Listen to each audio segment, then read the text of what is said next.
Alô pessoal, mais um vídeo no canal Vene Casagrande. Olha, muita coisa acontecendo no Flamengo. Nós temos atualizações sobre o goleiro André, que vai chegar ao Rio de Janeiro já essa semana. E eu vou contar para vocês quando e que horas o novo goleiro do Flamengo chega ao Rio de Janeiro. E tem também Lucas Paquetá. Um spoilerzinho aí para vocês. O West Ham recusou a proposta, mas o Flamengo já esperava isso. Como assim, Vene? Como é que o Flamengo faz uma proposta e já esperava que essa proposta fosse ser recusada? A gente vai explicar essa situação para vocês. Vocês ficam aí bem ligadinhos, que vocês vão ficar sabendo de tudo que acontece lá dentro do Flamengo. Isso tudo e muito mais agora. Mas eu vou começar falando do goleiro André, porque esse já tem data e hora para chegar ao Rio de Janeiro. Eu avisei no último vídeo que ele já tinha sido comunicado pela diretoria do Gil Vicente que ele estava liberado para viajar e se apresentar ao Flamengo depois de ser vendido ao Flamengo por 1,5 milhão de euros, tá? E a gente vai trazer uma análise aqui de um jornalista português que acompanhou o André de pertinho. Vou até pegar o nome dele aqui. Enfim, tamo junto. Depois eu já leio o nome dele aqui. Mas vamos lá. O André, ele tem data e horário para chegar. Ele chega ao Rio de Janeiro nessa terça-feira, 10h35 da noite. É o horário previsto de desembarque.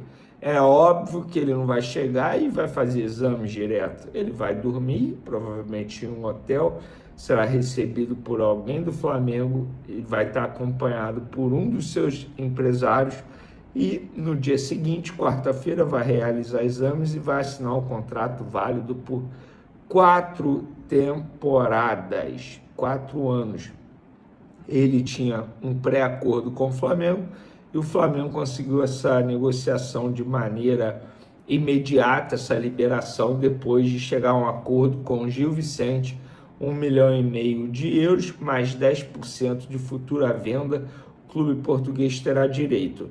E não, estão me perguntando bastante isso, se o Flamengo envolveu outros atletas, se vai emprestar jogadores da base. Me relataram que não tem nada mais envolvido, é só essa cifra, 1,5 milhão de euros e 10% de futura venda, um jogador cria das categorias de base do Botafogo. O Botafogo era até dono de um percentual dele aí, então provavelmente vai ganhar uma graninha por essa venda ao Flamengo, e ele chega aí como uma oportunidade de mercado. E, repito, o Flamengo continua de olho no goleiro Gabriel Brazão do Santos. Mas, repito, vai que o André vai bem ali no dia a dia e depois os dirigentes podem entender aí futuramente que o jogador pode dar conta do recado e ser, digamos assim, um reserva imediato do Rossi. Mas, particularmente, eu não vejo esse potencial nele para ser um reserva absoluto ou até mesmo servir como sombra ao Rossi, se essa era a ideia da diretoria ao contratar um goleiro. O Gabriel Brazão, sim, seria uma baita sombra ao goleiro Rossi. Conversei com David, vou pegar aqui o nome dele, David Novo, é isso mesmo, lá de Portugal. Ele me relatou que é um goleiro assim, que tem muita qualidade, tem muito potencial. Pelos valores envolvidos, ele acha que o Flamengo fez uma boa compra, porque é um jogador que tem tudo para se valorizar. Destacou o bom reflexo, foi o que ele mostrou nos jogos lá do futebol português. Tem uma boa saída de bola aérea, ele sai muito bem, porém precisa melhorar muito a jogada com os pés. Foi isso que ele me relatou, porque eu perguntei o que ele precisa melhorar. Com certeza jogar com os pés. Isso me chama a atenção, que entra exatamente naquilo que a gente mencionou em outros momentos aqui no canal. Um jogador que não se encaixava no estilo de jogo do Felipe Luiz, então não fazia sentido o Flamengo ir atrás. Porém, José Borto entendeu ali como uma oportunidade de mercado e acabou realizando essa contratação. Então, mais um reforço chegando, o segundo para a temporada 2025. Quem pode ser reforço é o Lucas Paquetá. Porém, o Flamengo já recebeu a negativa, dizendo que o West Ham recusou a primeira oferta, que nós relatamos, trouxemos 30 milhões de euros de maneira fixa, mais 5 milhões de euros em metas, bonificação. Na ocasião, muita gente me perguntou isso, eu fui ler aqui os noticiários da época, o West Ham contratou o Lucas Paquetá por 60 milhões de euros. É óbvio que ele era mais jovem, ele, entre aspas, não tinha passado por uma repercussão negativa como ele passou recentemente, sendo acusado de algo, e o tempo passou e ele provou que ele não estava envolvido nisso, tanto é que ele não foi para o Manchester City por conta dessa situação, mas o Paquetá, ele está vivendo um bom momento, tecnicamente falando. Ele pode ter a reputação dele estragada por conta disso, mas tem vários clubes que ainda têm interesse em Lucas Paquetá. E é muito engraçado, cara, em rede social já tá torcedor cruzeirense comparando Gerson, Lucas Paquetá, com todo respeito assim a quem compara, mas eu acho que não tem comparação. O Lucas Paquetá, ele tá muito acima do Gerson tecnicamente, e nesse momento ele vive o melhor momento que o próprio Gerson. Hoje o Paquetá, ele pode continuar na Europa. Tem clubes europeus querendo o Lucas Paquetá. O Paquetá, ele está 8 anos na Europa. Ele saiu daqui do futebol brasileiro, jovem, em 2018, vendido pelo Flamengo, passou por alguns clubes europeus, Milan, futebol francês, está na Premier League jogando em altíssimo nível, embora a equipe dele seja muito abaixo dos demais, inclusive esteja brigando para não ser rebaixado, mas o Paquetá está muito bem. Já o Gerson não, foi para a Europa, voltou, foi para a Europa, voltou, foi para a Rússia, agora voltou. Não tem comparação. E eu gosto muito do Gerson, vocês sabem disso. Eu acho que o Gerson no futebol brasileiro sobra, um baita jogador, absurdo. O que ele fez com a camisa do Flamengo era um absurdo, mas o Lucas Paquetá, com todo respeito aos cruzeirenses que estão criando polêmica onde não tem, o Paquetá está muito acima. E eu acho que é uma contratação que sim, vale muito a pena.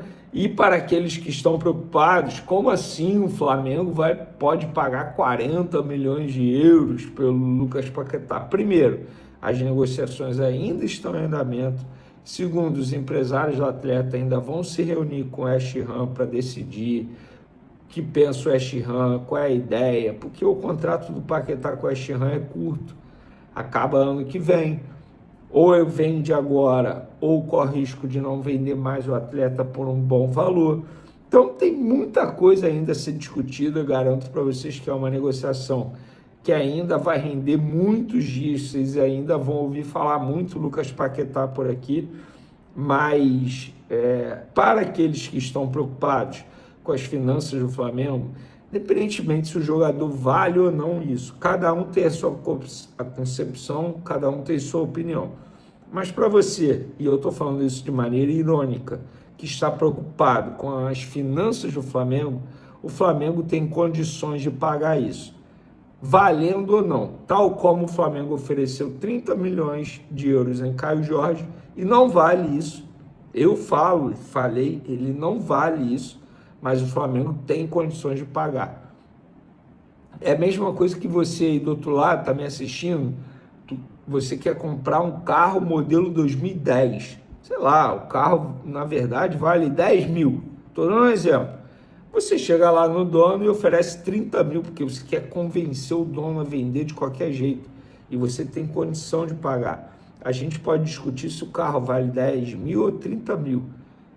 A gente só não pode discutir se você tem condições ou não de pagar. É a mesma coisa o Flamengo. O Flamengo tem condição de pagar aquilo que promete, o Flamengo vai cumprir. E garanto a vocês que em determinado momento, até mesmo de maneira antecipada, é assim. O Flamengo hoje é isso. E outra, não é SAF. E outra, não tem ajuda de mecenas. E outra, não tem ajuda de emissora por conta de receita, de direito de transmissão. Sabe por quê? Receita de direito de transmissão hoje no Flamengo está na 5ª colocação. Antes tem bilheteria, antes tem patrocínio de uniforme, antes tem venda de jogador, antes tem título, enfim. Então, para os desavisados e para aqueles que, repito, entre aspas, e de maneira irônica, estão preocupados com o Flamengo, fica preocupado não. O Flamengo tem condição de prometer e pagar. Resta saber se o West Ham vai topar vender para o Flamengo. E se não topar vender para o Flamengo, não é por conta da reputação do Flamengo. O Flamengo tem nome no mercado. O Flamengo hoje não precisa dar garantias bancárias ou financeiras na hora de contratar um jogador. Pelo contrário. Isso porque os árabes anunciaram a contratação de Pablo Mari. Lembra dele, zagueiro do Mengão em 2019? Então, ele está indo para o Al Hilal. Flazoeiro, o que o Flamengo tem a ver com isso? O Flamengo vai receber algum dinheiro? Porque o Flamengo ficou recebendo dinheiro do Pablo Mari quase que 6 anos seguidos. Não consegui apurar se o Flamengo vai receber algum dinheiro nessa negociação. Mas tem uma outra situação que é interessante para o Flamengo. O Pablo Mari é espanhol e por ele ser espanhol, ele ocupa a vaga de um estrangeiro no Al Hilal. Ele vai para o Al Hilal ocupando essa vaga de estrangeiro. Com isso, o Al Hilal vai precisar negociar um jogador estrangeiro e já havia rumores aí deles quererem negociar o Marcos Leonardo justamente por conta disso. Ele é um jogador jovem e aí não vem tendo boas atuações por lá, inclusive um jogo na semana passada, ele foi o pior jogador da partida, mas isso aí a gente supera, não tem problema, vem pra cá que aqui a gente vai te ajudar. Mas o fato, né, de chegar lá um estrangeiro talvez obrigue e force o Al Hilal a negociar, né, mais um estrangeiro, a tirar um estrangeiro da equipe. E o Flamengo tem um trunfo na manga, tem uma carta na manga, se quiser contratar Marcos Leonardo, que é o Marcos Mota. Quem é Marcos Mota? Ele é diretor da gestão, ele é totalmente ligado à gestão do Flamengo, ele que representou o Flamengo lá no Intercontinental, no jogo contra no Derby das Américas e na Copa Challenge, né, contra o Cruz Azul e depois contra o Pirâmides. É um cara super bem relacionado no futebol árabe. Ele foi um dos advogados que fizeram lá a tratativa da saída do Neymar do PSG para o Al Hilal. Então, assim, é um cara que tem muita moral lá no Al Hilal, mas muita moral mesmo. Não só no Al Hilal, no mundo árabe ali, ele anda muito bem por ali. Isso pode facilitar, isso pode ser um facilitador, um aproximador do Flamengo do Al Hilal numa negociação com Marcos Leonardo. Agora depende do Flamengo se realmente vai querer a contratação do atacante. Eu queria saber a sua opinião. Se você fosse o Flamengo, você contrataria ou não Marcos Leonardo? Você traria ou não Marcos Leonardo para reforçar o ataque do Mengão? Coloca, por favor, nos comentários, porque eu vou falar agora sobre Thiago Almada. O que acontece é o seguinte, gente, o Almada segue também, né, na mira do Palmeiras. Eu estava vendo aqui informação agora cedo que o Palmeiras vai tentar ir de forma mais agressiva uma proposta de empréstimo por 6 meses com uma obrigação de compra do Thiago Almada. Há uma dificuldade nessa negociação, na questão de valores, né, que ainda não estão muito claro quanto que o Atlético de Madrid vai querer vender. Ah, Flávio, mas não era 20 milhões de euros por 50%? Mas será que o Atlético vai querer vender só 50%? Vai querer vender só um pedaço? Não vai querer vender o jogador um percentual maior, pedindo um percentual maior? Tudo isso é o que precisa ser estudado e precisa ser colocado na ponta do lápis. Não é uma negociação fácil. O Palmeiras está brigando de um lado, o Flamengo vai começar a brigar de outro, e aí a gente tem que ter muito claro isso para a gente, que também depende, né, da vontade do Thiago Almada, se ele vai querer ou não voltar para o futebol sul-americano. Tem uma vantagem nessa situação toda: a boa relação também do técnico Felipe Luiz com os donos do Atlético de Madrid e com o técnico Diego Simeone. Isso aí pode ser o fiel da balança na hora de fechar essa negociação. Vamos ver como é que vai ficar essa situação também, mas a gente segue de olho em tudo que está rolando aí, relacionado principalmente à possibilidade da chegada de Thiago Almada no nosso Mengão. E agora eu vou ficando por aqui. Tô acabando de gravar, tô indo pro Ninho do Urubu. Hoje, primeiro dia de trabalho do elenco profissional do Flamengo. Reapresentação marcada para hoje. Nós estaremos lá, é claro, de plantão, na apuração, buscando notícia. Estaremos lá também porque vai ter uma coletiva de imprensa 2h30 da tarde. Então, nós vamos estar ligados em tudo, mostrando tudo e mantendo vocês bem informados de tudo que vai estar rolando. Beleza? Muito obrigado por tudo. Valeu, galera. Tamo junto. Vocês já sabem. É nóis. Valeu!